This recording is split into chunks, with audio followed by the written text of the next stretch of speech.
Next up, we have Paul Kratka, who was Rick.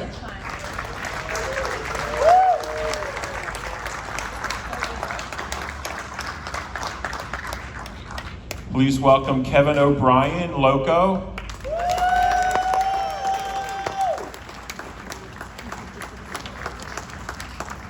And please welcome everyone's favorite lawyer, Larry Zerner.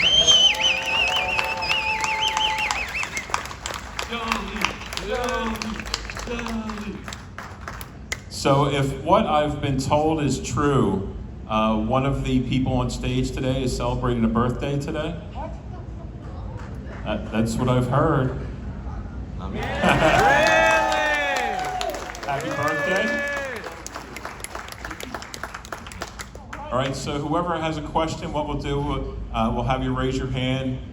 When we call on you, just stand up and project your question loud so we can hear it. If it sounds low, I'll just repeat it and we'll let the cast answer. So who has the first question to ask? Who's the first brave person? Raise your hand. Oh, here we go. All you introverts. Yes, sir.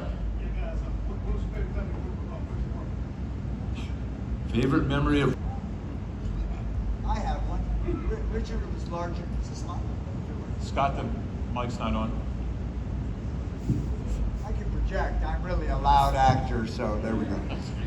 Anyway, I did a con with Richard in Madison, Wisconsin, and it was just like being with Peter O'Toole on a drunk band. He was fun and loud, and I had a great time with him. And he's just a larger-than-life kind of guy, real much like Peter O'Toole, I think.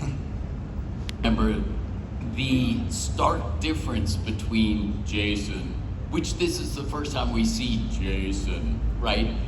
To this very composed, very proper Englishman.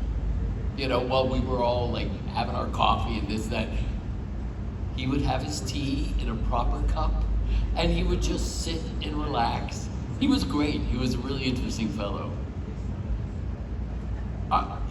You know, I didn't have any scenes with Richard during filming.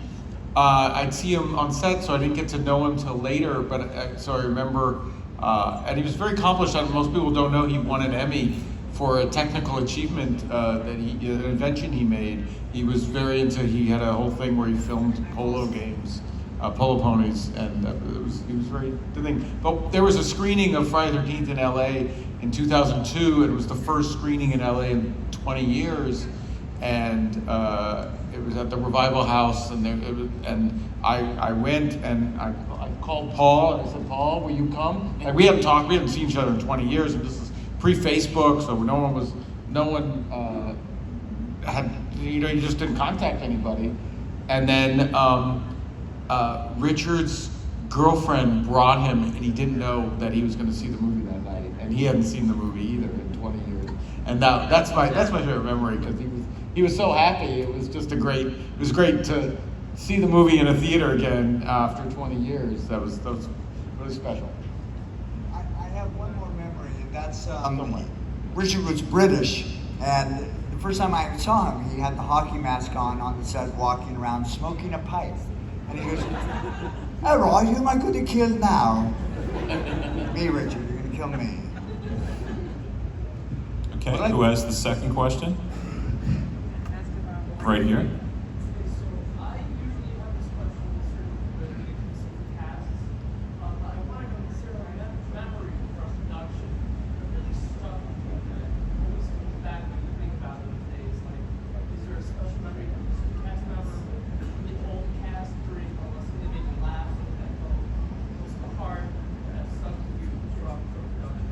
All right, so the question for those that couldn't hear it, basically asking the cast if they have a special memory from the filming of the movie. My special memory is the scene where I drop out of the tree in front of Dana, and it was the middle of the night. I hadn't been around. Steve called and said, "Oh, you know, we're adding this, come do this." And what was wonderful, not only the fun of being tied and dragged up in the tree and dropped, was that night they had very special catering, and we had lobster tails, and we had the most delicious dinner in this camp in the middle of the night. It was great. It was a really special memory. That's great. You know, we go to work every day, and you know, days blend into each other, and it becomes, you know, you can't tell one day apart. I remember virtually every day on that set. It was the most special time. Like, so when I watch the movie and I go, oh, I remember what happened there. Oh, there's the van. Oh, that's where the fake death and everybody called me an asshole. And oh, that's where we filmed the Crazy Ralph scene and they brought out egg rolls. Like literally, like that's where I have a photographic memory. And it was because it was just great. Like, so everything about it was great for me. I'm a gambler, and so was the crew of Friday the 13th Part 3. Every day they were playing a card game that was a match the pot game. If you don't know what that means, it means a friendly game can be very dangerous very quickly. A $20 pot became a $500 pot. And our producer, Frank Mancuso, joined us that day, and he lost $400 in this pot. And we're walking back to the set, and he's going, gosh, I lost $400 in that pod. And the AD said, you lost $45,000 in production time. And Frank said, no, I lost $400 in that pod. That was more important to him. For me, was the casting. A friend of ours, a guy named Harris Cal, he'd gone in to read and came back and said, Paul, you've got to go meet the casting directors because they're really nice guys, and sometimes casting directors aren't so nice. So anyway, I went in. Ideally, you know, the idea was to read for the same part. He was reading for the part of Andy. And I walked in, and the casting directors, who were really nice guys, super guys, they said, nah, you're not right for Andy at all, but you're just right for the lead. Can you come back tomorrow and meet the producer and the director? I said, sure, of course I can. I think my schedule will allow. And so as I'm walking out, they say to me, they say, Paul, listen, this character, he's not a city guy. He lives out in the country, maybe he's a carpenter or something, but just don't come dressed slicked up. So I ran with that. And the next day I show up and there's Frank Mancuso Jr. And to put this in perspective, Frank Mancuso Jr. is like 26 years old. His father is the head of Paramount. And they're the full New York Italian, you know, full mob type of vibe. And then this director Steve Miner's there. And so I walked in and I was wearing, you know, beat up blue jeans, work boots, had a parka, and I was carrying a 2x4 and a skill saw. And they just ate it up. So then we're talking, and Steve Miner says, so Paul, have you seen Friday the 13th? And I said, no, you know, it's not my kind of movie. I don't care for those kind of movies. I don't watch that. And him and Frank look at each other and go, fuck. Just our luck. But I think they appreciated the fact that I wasn't kissing up to them. That I was just honest, and I said, this is not my jam. And then I'm like, okay, so we got a guy who's not trying to just like, oh yeah, the greatest thing ever, and I'm so grateful, you know, all this kind of stuff. So that's my memories, one of the more outstanding memories. Who else has a question? Right here. And then I'll do you. Okay. Well, I'll get you next. When you got cast, who was the first person you told? So the question was, when you were cast for the role, who was the first person that you told? Ooh. I called my mom, not very traditional, but I had to tell her. I was excited. I was so nervous because I had a good idea that things were going favorably, but I came back and read 2 or 3 times a week for 2 months as they tried to find the female lead, the Chris character. So like I said, because I was the person coming back, I thought, okay, you know, this is good, it looks good, but until you sign the contract, you just never know, right? So I was just, but you know, I did share it with my family, but kind of later, because I didn't want to jinx it, you know, I wanted to, okay, I don't have this in the bag quite yet, so I'm just gonna keep my nose to the grindstone, stay present, and just be ready for when the time comes. Well, you know, I had a very unusual casting story in that at the time I was a wannabe actor. I was 18 and studying acting, but I hadn't done anything, and I had this job handing out movie tickets to sneak previews in LA, and I was in Westwood on a Saturday night, and I was approached by these two people, and they said, "Excuse me, are you an actor?" And I'm like, yeah, you know, what else? That's what you say in LA. And they said, we wrote this movie and we think you'd be perfect for it. And that was the writers, Marty Kutrasser and Carol Watson, and they had seen me, and it's like, if you look at the script, it's like Shelly, geeky, Afro, fat, Jew. Maybe didn't say that, but that's what it meant. They're like, that guy. And so I had seen them, and they said, so I said, yeah, I'm an actor. They told me they wrote the movie, and they wanted me to audition, and so I gave my agent stuff, and then I went from there to my friend Mark was an usher at the Schubert Theater. Evita was playing. I went to go, Mark, I got stuff, blah, blah, blah. Anyway, so then I went auditioned and got the part because, like, you know, fro, fat, Jew, there, got it. And then so I think I called Mark and said, I got the part. I have, some of you I've probably told, an interesting casting story. John Fury, Paul from part 2, was a good friend of mine. So when they were getting ready for part 3, they knew that John Carpenter was doing something completely different on Halloween 3. So Steve was thinking maybe we could do something completely different. So John hooked Steve and I up, and I went over to his house and I pitched him a movie I'd written. And we had a lovely afternoon, but they decided to go with following the story of Jason somehow. So I knew Steve, and when a new script would come in, you know, I'd go over to the office and I'd sit and read it, and we got to be friends, and I said, ooh, I want to be the biker. And he was like, no, I always played the boy next door that the parents really liked till they found out what was happening between me and their daughter.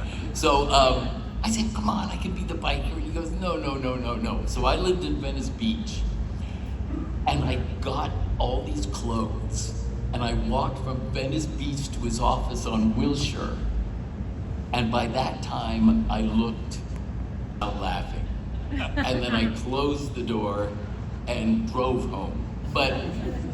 And so I guess the first person I called was John Fury, you know, but it was that minute he looked and he laughed, and I thought, great, this is gonna be a blast, and it was. Right here.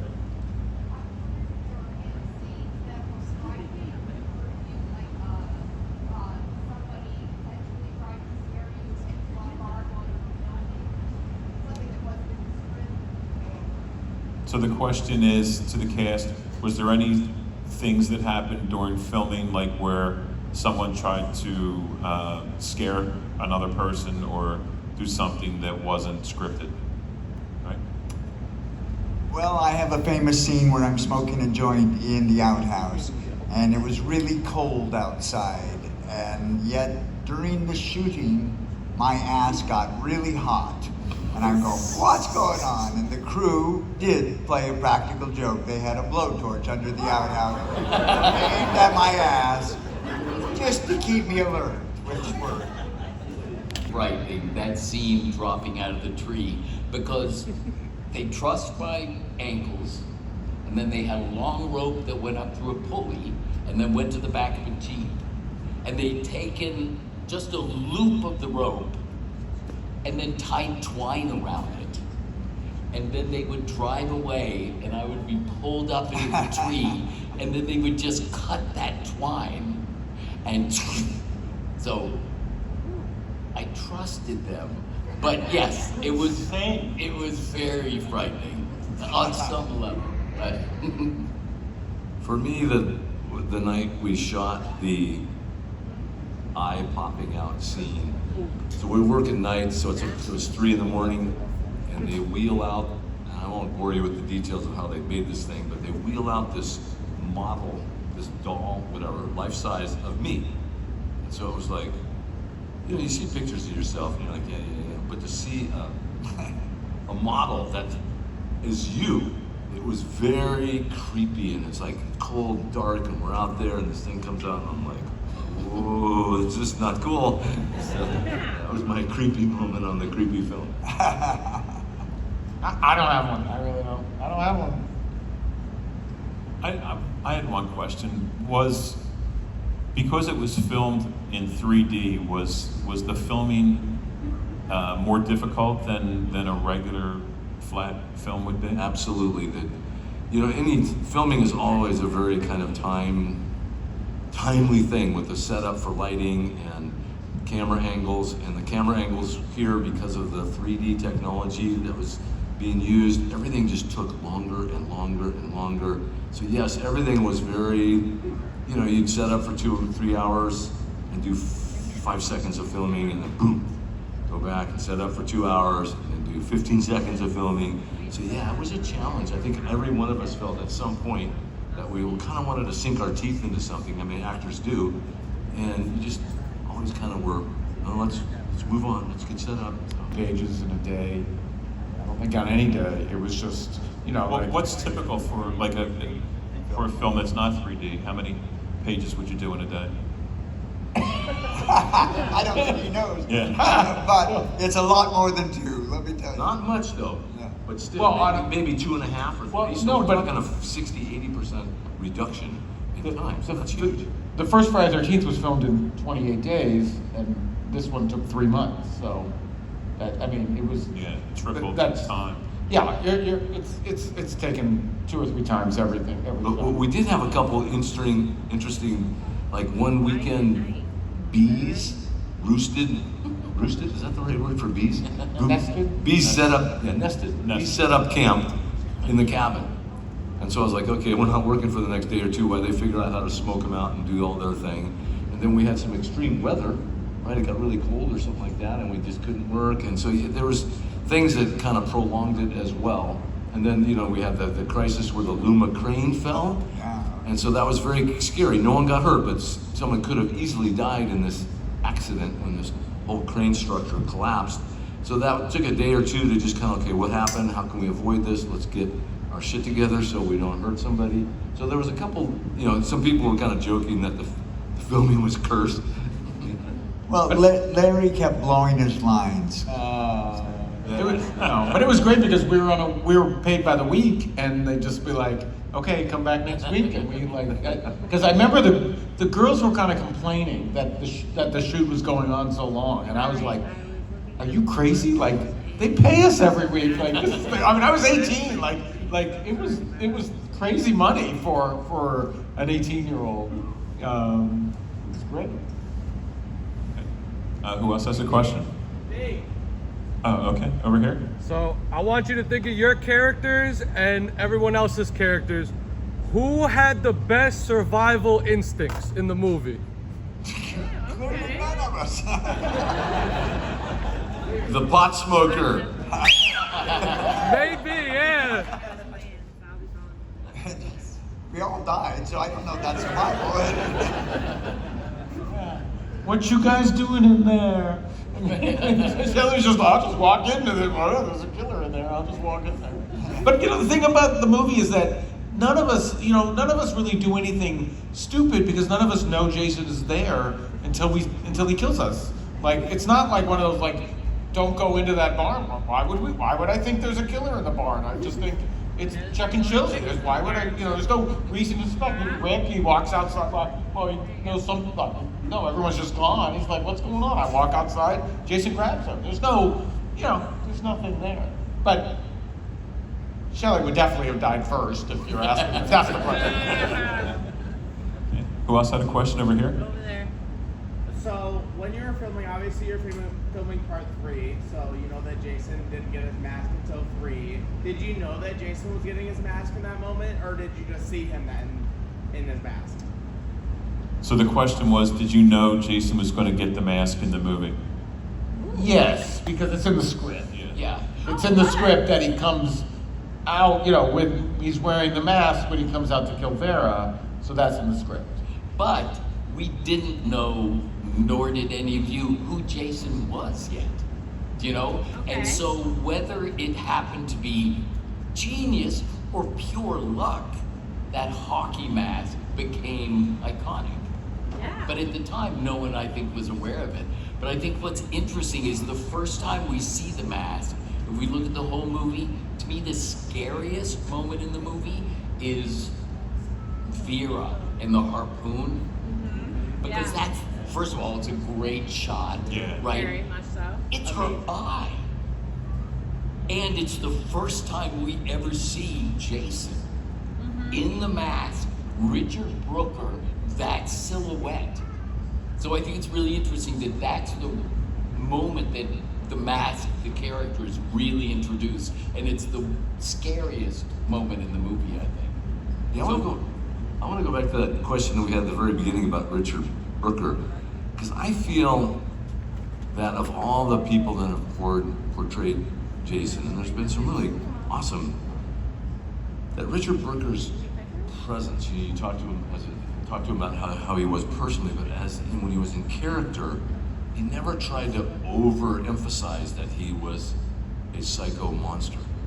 He just had this presence that to me made his character that much more intense, scary. You know, it was just this calm guy. Yeah, Richard would say that, as I think him and Steve decided that Jason in part 3 is like a shark. He's just going. There's no thought. It's like, that's what I do. I kill and I move on. There's no, like, I'm not a psycho. I'm just like, I'm a shark. I've always thought it really scary when the bad guy does not get emotional. When he's too cool, he's too level-headed. That's scary to me because I don't know what he's gonna do. A guy that's going crazy, well, you know, he's manic, but you can deal with it maybe, but you're right. And back to the mask question, I think that inflection point in this whole series of films can be tied to the mask. And like I said to some people today that came up, that internationally, globally, that mask is as iconic or as identifiable, if not more, than like the Nike logo. Like you show that mask anywhere in the world and people are like going, Jason, Exactly. Yeah. you know, they know that. Shelly. Not so much, no. And the funny thing about that is because hockey goalie masks have evolved into more like almost like baseball catcher masks now. Like that look is Jason. When you see that mask, you don't think of like the Milek or whatever versions they were in the NHL. You think, when you see that mask now, you don't even think of hockey goalie. You think of Jason. Always, you know, it's taken over. The reflexive reaction. Yeah. Absolutely. And the irony is that Sean Cunningham hates it. Yeah. Well, part of was Friday the 13th, the one where they wrote him out. Sean specified, I don't want the mask in this movie. Like he wanted the mask like over. What, you guys help me out? What's the name of it? Goes to hell. Jason Goes to Hell. Yeah. He like the mask Goes to hell. the mask is not seen after like the first 10 minutes, 15 minutes of the movie You're so right. until the very end. Yeah, and that was specifically from Sean Cunningham saying you can do a movie, but you got to get rid of the mask. That's so ironic because now looking back, here we are. It's part 3. Yeah. We're looking at 43 years later, and here we are talking about it. And part of that reason is because of the identity and the iconic aspect of Jason in that mask. Yeah. But I think that why Sean Cunningham or whatever, what the brilliance or pure luck of it is that Steve and the writers decided no more mommy issues, no more motivation. This is a shark. This is not a character. Do you know what I mean? So understandably, when Sean worked on it, he was thinking of, Mrs. Voorhees. And the second one was about this poor baby that had drowned. No, this one is about Evil. Yeah. Yeah. Yeah. And so by Unstoppable doing evil. that, they could You know, just unrelenting say, evil. Yeah. yeah, we're gonna have fun. We're not gonna try to delve into a mystery who's doing it. No, he's gonna kill everybody. Yeah. You know, and the fun of this movie is just going ahead and saying, oh, there's no mystery to solve. There's no motivation. He's Jason. And after that, it became Jason and the hockey mask. Gosh, I'm glad I gave my life to that. Wow. Or do you know of any of the many cast members from the various films? Have any of you been contacted to play like a small cameo in the upcoming television series? I was talking to someone today, and I cannot believe they're not leveraging that marketing Yeah. opportunity. Because if any of us were, you know, they try to just insert one or two in every this upcoming series, the fans would just eat it up.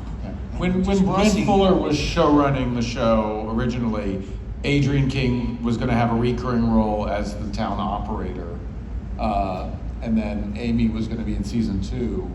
And he sort of said I would be in season 3, but then Brian got replaced, and so I think Brad Kane, who's running it, is like going a different way. Now maybe in season 2 they'll start to do that. It's weird. I mean, I could see you going a different way, but why wouldn't you leverage that marketing potential? It just doesn't make sense. Yeah, and that's a great idea to each season have somebody from the next film in it. You know, first season Adrian, second season, third season, go, you know, get a star from 2 for the second. I could see it may be that Adrian's in it and she's just not talking Yeah. about it. You know, that's very possible. Yeah, everything's being kept under wraps. They would definitely NDA her on that. Yeah. So those of you who know very powerful people in Hollywood, write to them on our behalf. We demand cameos. We need an older, fat. Never mind. Next question, right here.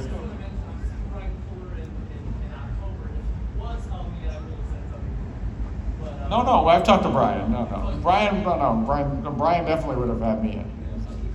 Okay. Who else has a question? Right here. What's it like being part of one of the biggest franchises in horror history? So the question is, what's it like being part of one of the biggest franchises in horror history? It's fucking great. I mean,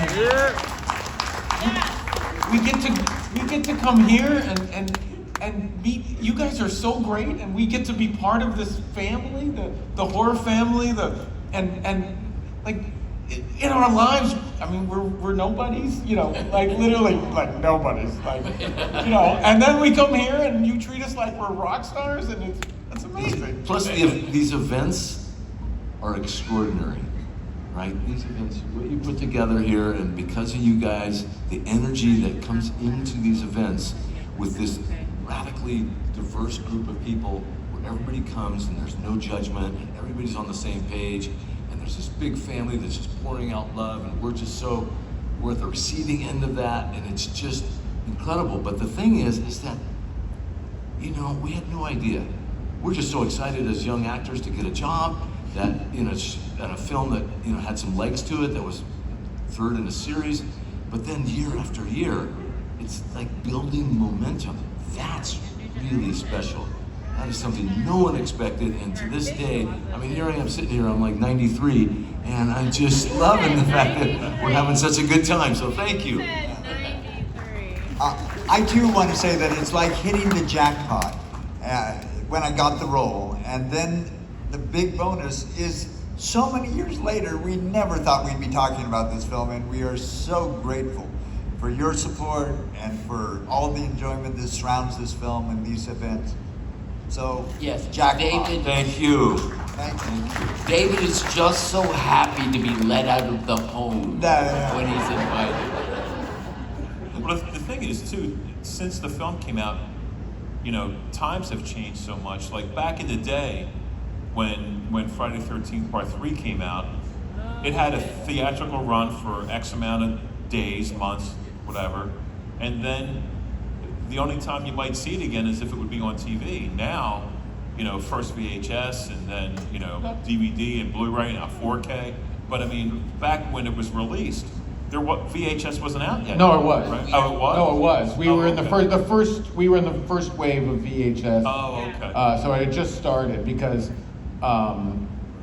we got the first residual check was Substantial. really big. It was bigger. It was more than we made on the movie. It had done really well. It was one of the first movies everyone had to see this because when we came out, we actually just what I was telling Judge Reinhold, we opened the same day as Fast Times at Ridgemont High, same weekend.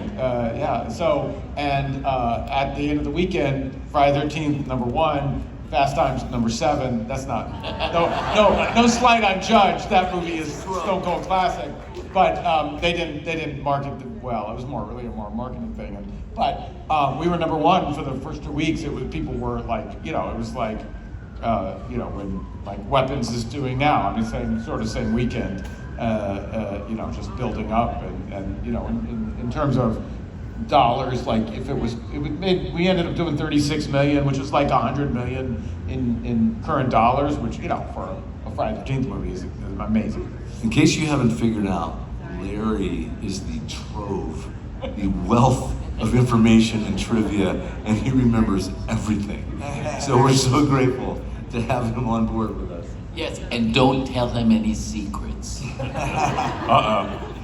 Also, one major change since back then, pot's legal. Yeah. Yeah, Larry only does events in states where it's legal. Okay, who else had the question right here? Have you guys seen the sequels, and what do you think of them? So the question is, have you seen any of the sequels and what do you think of them? No. There were sequels? I didn't know there were sequels. There are. I've seen them all. I love 4. I love 6. Those are my of the 2 sequels. I didn't see 4 at the time. I didn't see any movie in the theater again until 8 because I was like, I'm not in the movie. I don't need to see it. But that's subsequently I see it. I've seen 4 is great. I love 4. I've only seen part 3 twice, so Oh, to really? give you a perspective on this. When it came out, did you go see yourselves in the movie? It was Well, I know Larry did, probably 10 days straight. it was a magical experience, the premiere, because of course all our families and friends showed up, and we're in this theater in Westwood, and Westwood's kind of was a premier location for movies to premiere, and everybody's in the audience with 3D glasses. I stood up and looked back. It was just a magical experience. Yeah, it was really cool. I would tell you that not everybody enjoys horror as their favorite genre. So I went with my family, and as soon as I died, nice film, David. Wow. They didn't stay to the end. I was in Ohio when Friday the 13th of August, 82. And there's 12 kids in my family. And so I took my 5 youngest brothers to it, who were not old enough for an R movie. But I do have a picture somewhere of all of them leaning in their 3D glasses. And that was a blast. That would be a good picture. Okay, we'll take the last couple questions. Right here.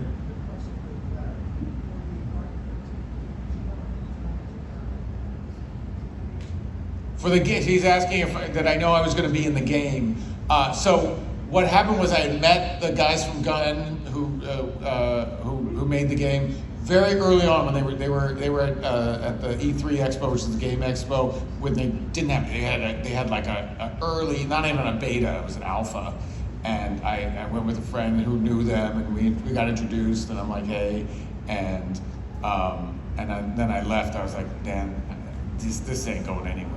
It's not going to be good. And then when the game came out, and it was great, and then we met up at Comic-Con. I was at Comic-Con, they were at Comic-Con, and we hung out, and they were great. And then the game was such a success that they got a little money to put some people in the game, and they called me and said, "You're in the game." So I didn't know. No, I didn't know. No, I don't know. It was not planned. They didn't know that it would be so successful that they could add other characters. But then, we became friends, and so I got to be in the game, which was such a dream come true to be in the game. And even now in my PS5, I have it's my avatar, is my thing on my PS5 account, which was like tremendous to me. I love it every time I turn on my game, because I still game. I'm playing Assassin's Creed, whatever. There's a woman that has a question on the center. Okay, right here.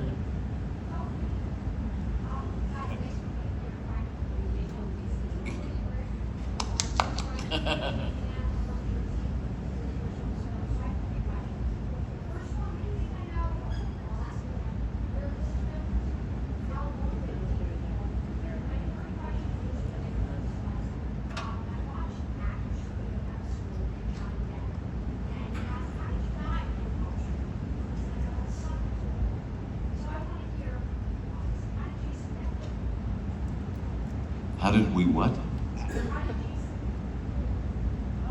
Okay, so the question was, how long did it take to film? What was the first part? Oh, where was it filmed, and how did Jason kill you? I'm the trove. So the majority of it is this movie ranch in just north of Los Angeles. That's where the cabin and the barn were. The store is in Green Valley, which is even further north of LA, and that's They built this cabin, the barn, and they dug out a little area and lined it and filled it with water to create the pond. It was about a 3-month shoot, but we were off. The last month is all Dana and Richard, doing the chase, because we filmed it basically entirely chronologically, except we did the store scene first that was the first day of filming, and the first few days, and then everything else is just exactly chronological. They Harold and Edna, and then picking up the dates, and that's exactly how we filmed it. And Jason slit my throat. What do you want? I walked into the bar. Deservedly. Shut up! And by the way, in the Alpha Friday the 13th Part 3 game, he was just Pac-Man with a fro. I died with a pitchfork, and I'm sure some of you avid viewers, in my memory, there are 5 tines on the pitchfork going in, and I think only 4 coming out the back. So I have to stop it and look, but my remembrance when they put the whole truss on me, I thought, this doesn't add up properly. So I have to check it, but I just thought of that today when someone was asking, and I remembered that harness. But yeah. Jason grabs me, lifts me up, squishes my head, and my eye comes in. The lights go out in the house. I'm asked to go fix that. I stupidly do. My character is a hippie character and walk through the whole film barefoot. So in the cellar I go. It's water on the floor, and I get thrown into an electrical outlet, which is never a good recipe for long life. And I got electrocuted.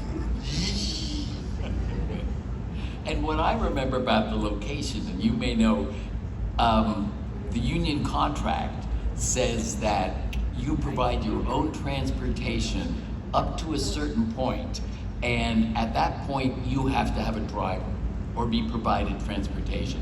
And I'm sure whatever they did is they figured out the line was here, so they bought property here, and so you went literally to the mileage that you had to do yourself, and there was the gate that you walked in.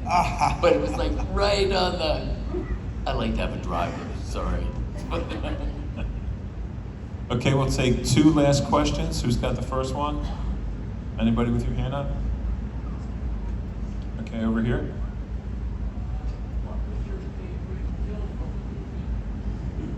So the question is, what was your favorite kill from the movie? I thought Vera getting the spear was world class. I second that. I did that. Yeah. I'm going with the eyeball because that, like, I mean, they're both great, but I like the eyeball was. I don't think it's more surprising. Like you're like in the theater the first time. I was like, I wasn't expecting it. I forgot like that's gonna happen. It was like the whole audience jumped. It's great. Yeah, I thought the harpoon, the one that as an audience member gave me the greatest relief. It was like, oh, good, they killed Shelly.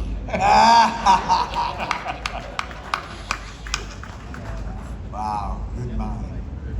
Okay, last question. Who's got it? Who's got a good one? Is there somebody I'm missing? Oh, right here. Thank you. Thank you all for coming, first of all. And secondly, what are your hopes for the franchise as they're continuing it for the show? Who knows? Maybe another movie or more movies will be great as well. What are your hopes for it, going into the future in your guys' efforts? That all other episodes but 3 somehow just disintegrate. Only one that's left is part 3. We're actors. We want work. So if there's a possibility we get work in this, we're grateful. If it's something else, grateful for that too. So our hopes and dreams is to still get more opportunity to act. Well, I mean, it's been 16 years since the last movie, and the fans want a movie with Jason killing him. We want to see them bring it. I mean, they did it with, they did it with Halloween. They did the 3. I hope that they can do it with Friday and bring it back and start a new chapter for the new fans. And we get a little cameo now and then. A big cameo. Yeah. All right, guys, we're going to wrap this one up. Please, big round of applause for Mr. David Katims. Yeah! Paul Kratka. Yeah! Kevin O'Brien. Yeah! And is there anybody else?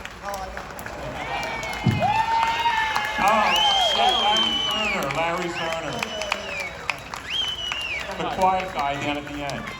Thank you, everybody.